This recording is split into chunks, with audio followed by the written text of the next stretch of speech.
நம்முடைய பண்பாடு, நாகரீகம், கலாச்சாரம் என்பதெல்லாம் மருத நிலத்தில் தான் உருவாகும். இது தமிழக வரலாற்றை எழுதியவர்கள் எல்லாமே சொல்லுவாங்க. பழைய உலக வரலாற்றை சொல்லப்பட்டவங்க கூட எப்பவுமே உழவு தொழிலை செய்கின்ற ஒருவரிடமிருந்து தான் பண்படுத்தல்ங்கப்பட்ட சொல்லே அதில் இருந்தால் பண்பாடு.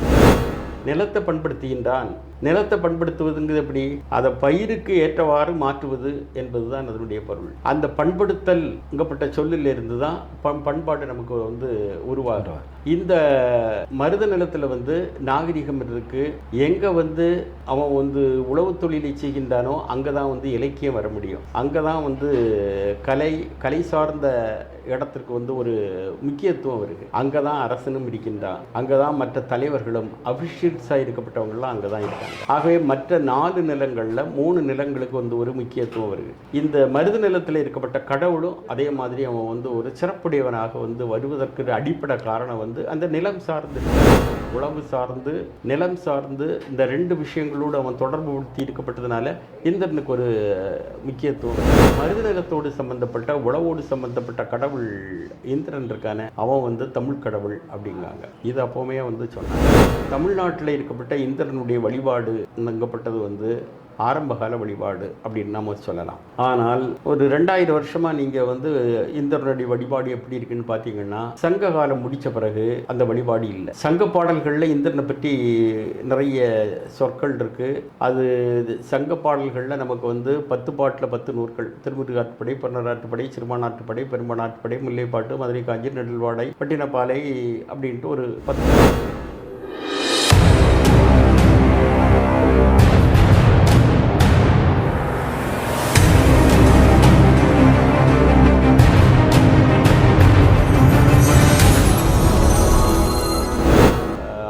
பாலையும் தங்கத்தையும் நிகராக நினைக்கின்றான். அந்த மாதிரி ஒரு வரி வருது. அது அந்த தொழில் செய்து வந்த அந்த ஜாதி தனி ஜாதியாக இருந்து அந்த தெய்வத்தோடு அவன் இணைக்கப்படுகின்றான். நெய்தல் நிலத்தில் முழுக்க முழுக்க மீன் பிடிக்கப்பட்டவன், மீன் பிடிக்கப்பட்டவனுடைய இதோட அவன் இணைக்கப்படுகின்றான். மருத நிலம் இந்த 3 நிலங்களுக்கும் அப்பாற்பட்டன. ஒரு விதத்தில் சொல்ல போனா நம்முடைய பண்பாடு, நாகரீகம், கலாச்சாரம் என்பதெல்லாம் மருத நிலத்தில் தான் உருவாகும். இது தமிழக வரலாற்றை எழுதியவர்கள் எல்லாமே சொல்லுவாங்க. பழைய உலக வரலாற்றை சொல்லப்பட்டவங்க கூட எப்பவுமே உழவு தொழிலை செய்கின்ற ஒருவரிடமிருந்து தான் பண்படுத்தல்ங்கப்பட்ட சொல்லே அதில் இருந்தால் பண்பாடு வருது. நிலத்தை பண்படுத்துகின்றான். நிலத்தை பண்படுத்துவதுங்கிறது எப்படி? அதை பயிருக்கு ஏற்றவாறு மாற்றுவது என்பதுதான் அதனுடைய பொருள். அந்த பண்படுத்தல்ங்கப்பட்ட சொல்லில் இருந்து தான் பண்பாடு நமக்கு உருவாகும். இந்த மருத நிலத்தில் நாகரிகம் இருக்கு. எங்க அவன் உழவு தொழிலை செய்கின்றானோ அங்கதான் இலக்கியம் வர முடியும். அங்கதான் கலை சார்ந்த இடத்திற்கு ஒரு முக்கியத்துவம் இருக்கு. அங்கதான் அரசனும் இருக்கின்றான். அங்கதான் மற்ற தலைவர்களும் அபிஷியல்ஸாக இருக்கப்பட்டவங்களாம் அங்கதான் இருக்காங்க. ஆகவே மற்ற 4 நிலங்கள்ல 3 நிலங்களுக்கு ஒரு முக்கியத்துவம் இருக்கு. இந்த மருத நிலத்தில் இருக்கப்பட்ட கடவுளும் அதே மாதிரி அவன் ஒரு சிறப்புடையவனாக வருவதற்கு அடிப்படை காரணம் அந்த நிலம் சார்ந்து இருக்கப்பட்டது தான். உழவு சார்ந்து, நிலம் சார்ந்து இந்த 2 விஷயங்களோடு அவன் தொடர்பு படுத்தி இருக்கப்பட்டதுனால இந்திரனுக்கு ஒரு முக்கியத்துவம் இருக்கு. வடநாட்டினுடைய இந்திரனை பற்றி உள்ள கதைகளும் தமிழ்நாட்டு இந்திரனுடைய கதைகளையும் எந்த காலகட்டத்தில் இணைந்தது, எந்த காலகட்டத்தில் இணைக்கப்பட்டது என்பது எப்பவுமே ஊகமாக தான் இருக்கு. இது சம்பந்தமா மயிலசேனி வெங்கடசாமி இந்த தெய்வங்களுடைய இணைப்பை பற்றி விரிவாக ஆராய்ந்திருக்கிறார். பாண்டிச்சேரியில் ஒரு 6-7 வருஷம் முன்னால சங்க காலத்தினுடைய இந்த தெய்வங்களுடைய இணைப்பு எப்படி இருந்து அது எப்படி பின்னால் வருகு அப்படின்னு சொல்லப்பட்டதை பற்றி ஒரு பெரிய செமினார் 3 நாள் கருத்தரங்கு நடந்து நானும் 2 கட்டுரை படித்தேன். பக்தவத்சல பாரதி என்ற ஒரு மானுடையியல் பேராசிரியர் தான் அதை நடத்தினார். அப்போது படித்த கட்டுரைகளுடைய இதெல்லாம் புத்தகமாக வந்திருக்கு. அன்று பேசி அவர்கள் முடிவெடுத்த சமயத்திலேயே கூட முழுக்க முழுக்க இதுக்கு ஒரு தீர்வாக முடிவாக சொல்ல முடியாது. ஆனால் பெரும்பாலும் ஊகமாக சொல்லலாம். ஆனால் மருத நிலத்தோடு சம்பந்தப்பட்ட, உழவோடு சம்பந்தப்பட்ட கடவுள் இந்திரன் இருக்கானே, அவன் தமிழ் கடவுள். மருத நிலத்தோடு சம்பந்தப்பட்ட, உழவோடு சம்பந்தப்பட்ட கடவுள் இந்திரன் இருக்கானே, அவன் தமிழ் கடவுள் அப்படிங்காங்க. இது அப்பவுமே சொன்னாங்க. பெரும்பாலும் அந்த இந்திரன் வடநாட்டு இந்திரனோடு தொடர்புடையவனாக இருக்கலாம். வடநாட்டுக்கு அல்லது சம்ஸ்கிருதத்திற்கு இந்த இந்திரனுடைய வழிபாடு தொடர்பான செய்திகள் போயிருக்கலாம். நம்ம இந்த இடத்துல ஒரு விஷயத்தை நம்ம யோசிக்கணும். ஒரு பண்பாடுன்னு சொல்லப்பட்டது வாங்கப்பட்டது மட்டுமல்ல, கொடுக்கப்பட்டதும் அது சேர்ந்தது தான். நாம் வடநாட்டில் இருந்து நாம் சில விஷயங்கள் வாங்கியிருக்கோம்னா வடநாட்டுக்காரனுக்கு நாம் கொடுத்துருக்கோம். உலகம் பூரா நம்முடைய கொடை இருந்திருக்கு. அதுக்கு நூற்றுக்கணக்கான சான்றுகள் இருக்குது, சொற்கள் இருக்குது, பண்பாடுகள், நம்முடைய பிஹேவியர், மேனரிசம் எல்லாம் இருக்குது. இதெல்லாம் போயிருக்கு. இந்த வணிகம் மூலமாக நமக்கு நிறைய விஷயங்கள் போயிருக்கு. ஆகவே தமிழ்நாட்டில் இருந்த வழிபாட்டு கூறுகளுடைய அம்சம் வடநாட்டுக்கும் போயிருக்கலாம். வடநாட்டில் இருந்த பல விஷயங்கள் நமக்கு தமிழ்நாட்டுக்கு வந்திருக்கலாம். எது எப்போ போச்சு, எது எப்போ யாரால் கொண்டு போனார்கள், யார் கொண்டு வந்தார்கள், இதெல்லாம் ஊகங்களாகத்தான் சொல்ல முடியும். ஏன்னா நான் முதல்ல சொன்னது மாதிரி இந்த 3 விஷயங்கள் பல காலகட்டங்களில் வருது. படையெடுப்பினாலேயும், குடிப்பெயர்ச்சினாலேயும், வணிகத்தினாலேயும் வருது. இந்த 3மே எந்த காலகட்டத்தில் நிகழ்ந்ததுங்கப்பட்டதுக்கு நமக்கு சரியான சான்றுகளோடு நாம் ப்ரூவ் பண்ண முடியாது. அப்படி சொல்லப்பட்ட சமயத்தில் தமிழ்நாட்டில் இருக்கப்பட்ட இந்திரனுடைய வழிபாடு என்னங்கப்பட்டது ஆரம்பகால வழிபாடு அப்படின்னு நாம் சொல்லலாம். தமிழ்நாட்டில் இருக்கப்பட்ட இந்திரனுடைய வழிபாடு என்னங்கப்பட்டது ஆரம்பகால வழிபாடு அப்படின்னு நம்ம சொல்லலாம். ஆனால் ஒரு 2000 வருஷமாக நீங்கள் இந்திரனுடைய வழிபாடு எப்படி இருக்குன்னு பார்த்தீங்கன்னா, சங்க காலம் முடித்த பிறகு அந்த வழிபாடு இல்லை. சங்க பாடல்களில் இந்திரனை பற்றி நிறைய சொற்கள் இருக்குது. அது சங்க பாடல்களில் நமக்கு 10 பாட்டில் 10 நூற்கள், திருமுருகாற்றுப்படை, பொன்னராற்றுப்படை, சிறுமானாற்றுப்படை, பெரும்பானாற்றுப்படை, முல்லைப்பாட்டு, மதுரை காஞ்சி, நெடுல்வாடை, பட்டினப்பாலை அப்படின்ட்டு ஒரு 10 பாடல் இருக்குது. நற்றிணை, குறுந்தொகை, 500, 18 பரிபாடல் அப்படின்ட்டு அகநானூறு, புறநானூறு அப்படின்னு சொல்லிட்டு ஒரு 8 நூற்கள். இந்த 18 நூற்கள் காலகட்டம் இருக்குல்ல, இதை வரையறை செய்திருக்காங்க. முக்கியமாக மிக பழைய பாடல்கள் நற்றிணையில் இருக்கு. ஏறத்தாழ அந்த காலகட்டத்தை அடுத்து புறநானூறு இருக்கு, அகநானூறு, கடைசியில பரிபாடல் வருது, கலித்தொகை வருது. அப்ப நீங்க கலித்தொகையில சொல்லப்பட்ட செய்தியும்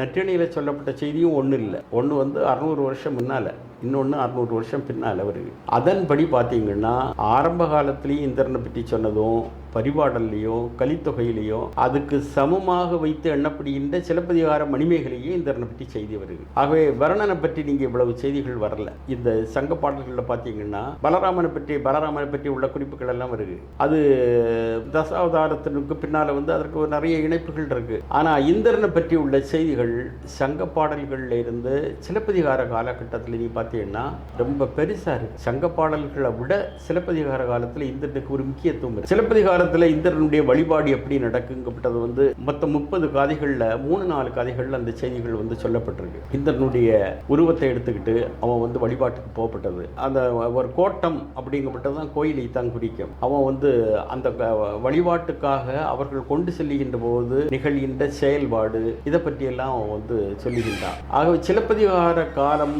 அப்படின்னு எடுத்துட்டேன்னா கிபி 2ஆம் நூற்றாண்டு என்று சொல்லுவது ஒரு பொது மரபு. அதை ஓரளவு தமிழறிஞர்களில் ஒரு 90-95 விழுக்காடு ஆள்கள் ஏற்றுக்கொண்டாச்சு. ஆகவே சங்ககாலம் முடிஞ்சு அடுத்த காலகட்டத்தில் சிலப்பதிகாரம் முடியப்பட்ட காலகட்டத்தில் இருக்கு. ஆகவே 600-700 வருஷமா இந்திரனுடைய வழிபாடு தொடர்ச்சியாக தான் இருக்கு.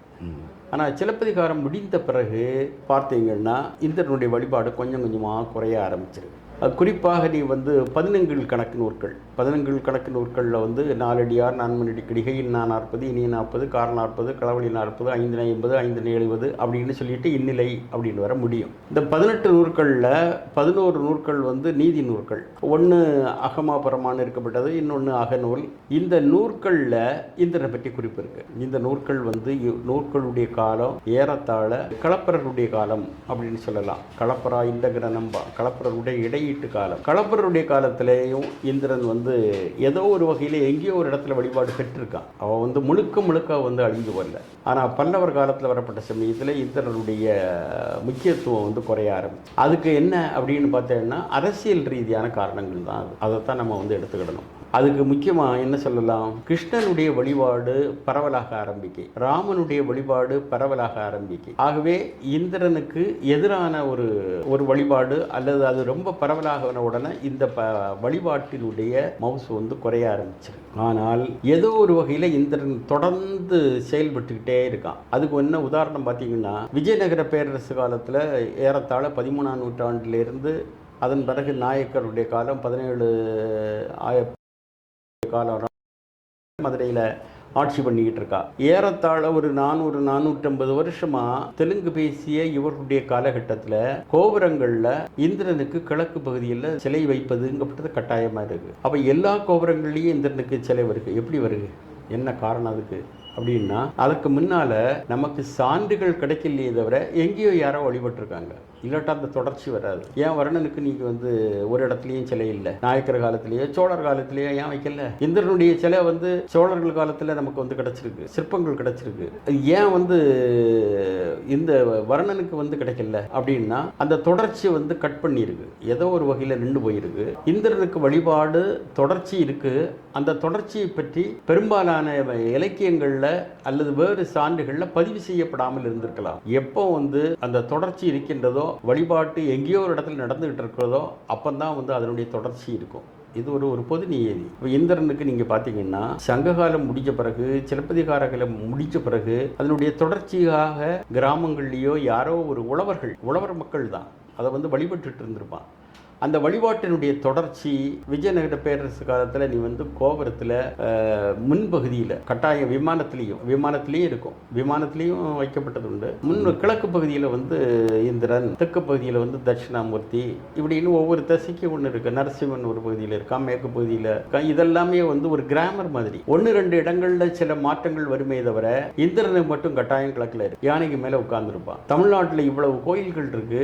பிற்காலத்தில் பிற்கால பாண்டியர் கட்டப்பட்ட மாடங்கள் நிறைய இருக்கு. எதில் பார்த்தாலுமே நீ இந்த அமைப்பு இருக்கும். இது அடிப்படை. அதன் பிறகு கொடிமரம் இருக்கு. இந்த கொடிமரத்தில் பிரதிஷ்டை பண்ணப்பட்ட சமயத்தில் 8 திசை காவலர்களுடைய உருவங்களை அமைப்பது என்ற ஒரு மரபு இருக்கு. அஷ்டதி கஜங்கள் அப்படிம்பாங்க. நமக்கு மொத்தம் இந்த பூமியை 8 யானைகள் சுமந்து கொண்டிருக்கின்றன. கிழக்கு, மேற்கு, வடக்குங்கப்பட்ட 4 திசை, அது பிறகு தென்கிழக்கு, தென்மேற்கு, வடமேற்கு அப்படிங்கப்பட்டது. இந்த 8 பகுதிகளிலும் இருக்கப்பட்ட இந்த தேவர்கள், அவர்களில் ஒருவன் முக்கியமானது இந்திரன் வாரான். அப்போ இந்த கொடிமரத்தை சுற்றி இருக்கப்பட்ட சமயத்தில் நிருதி, யமன், இவங்களுக்கெல்லாம் இவர்களெல்லாம் இந்த பிரபஞ்சத்தை, இந்த உலகத்தை பாதுகாக்கின்றார்கள்ங்கப்பட்டது தான் ஐதீகம். அதுக்கு ஒரு இம்பார்ட்டண்ட். இந்திரனுக்கு அவன் கிழக்க பார்த்து அவனுடைய சிலையை வைப்பாங்க. ஒரு செப்பு விக்கிரகத்தையோ அல்லது ஏதோ ஒரு விக்கிரகத்தை வைப்பாங்க. அதுக்கு ஒரு இம்பார்ட்டன்ட் வருது. அப்போ இந்த செய்திகளை எல்லாம் நம்ம பார்க்கப்பட்ட சமயத்தில் தனி வழிபாடு இல்லையே தவிர வேற யாரோ ஒரு வழிபட்டு அதனுடைய தொடர்ச்சியை நாம் பார்க்க முடிகிறது அப்படின்னு நான் நினைக்கிறேன். நீங்கள் ரொம்ப சிறந்த ஒரு விரிவான இந்திர வழிபாடை நம்ம சொல்லியிருக்கிறீங்க.